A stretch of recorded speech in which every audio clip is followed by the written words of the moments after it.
the high-level task force convened its second meeting under the chairmanship of His Excellency Dr. Riek Machar to discuss the situation of COVID-19 in South Sudan. And in attendance were members of the high-level task force on COVID-19 pandemic.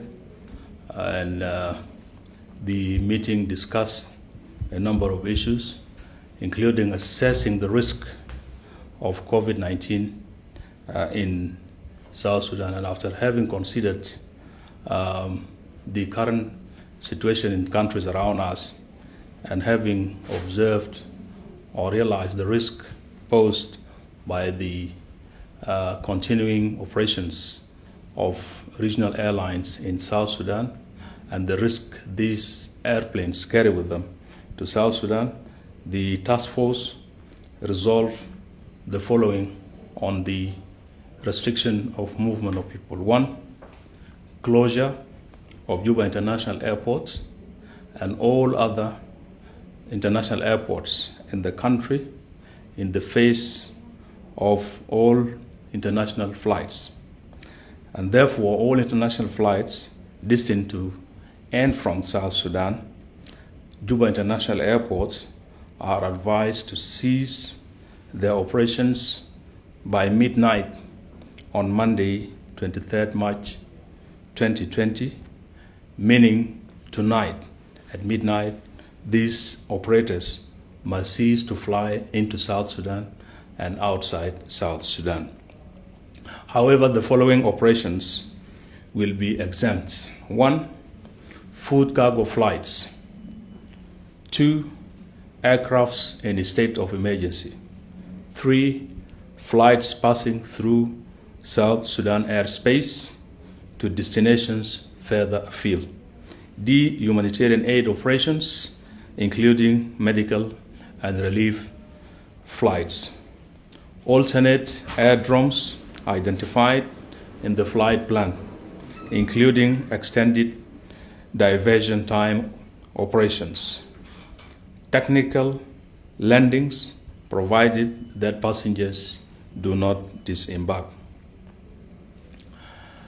Closure of all border crossings in the face of the passenger bus, meaning passenger buses coming to South Sudan or traveling to neighboring countries will cease as of midnight tonight. And only cargo buses and trucks, food trucks and fuel tankers will be allowed. 3, the task force have observed with great concern that members of the general public, members of the public, and some senior government officials are not complying with the presidential orders contained in the President's statement on COVID-19 of 16 March 2020, the communication from the Presidency number 1 and number 2 of 19th March 2020 and 21st March 2020 respectively, and the Ministry of Health advisory. And therefore the task force appeal to the senior government officials to observe these regulations and also instructs the law enforcement agencies, the police, the military, and the national security forces to take immediate action to impose these orders. Like, for example, yesterday on Sunday, despite the fact that the presidents on 16th March and also through other communications have urged the public to desist from engaging in any crowds, including prayers and the rest of the things, still people congregated in their churches throughout the day and through the night, and some sport events took place and some cultural dances took place. These have been banned, and the law enforcement agencies are accordingly instructed to take measures to disperse these illegal gatherings. This is for the sake of the safety of the people of this country. On the requirements of the South Sudanese students studying in COVID-19 affected countries, the task force resolved to allocate $3 million to cater for the needs of these students.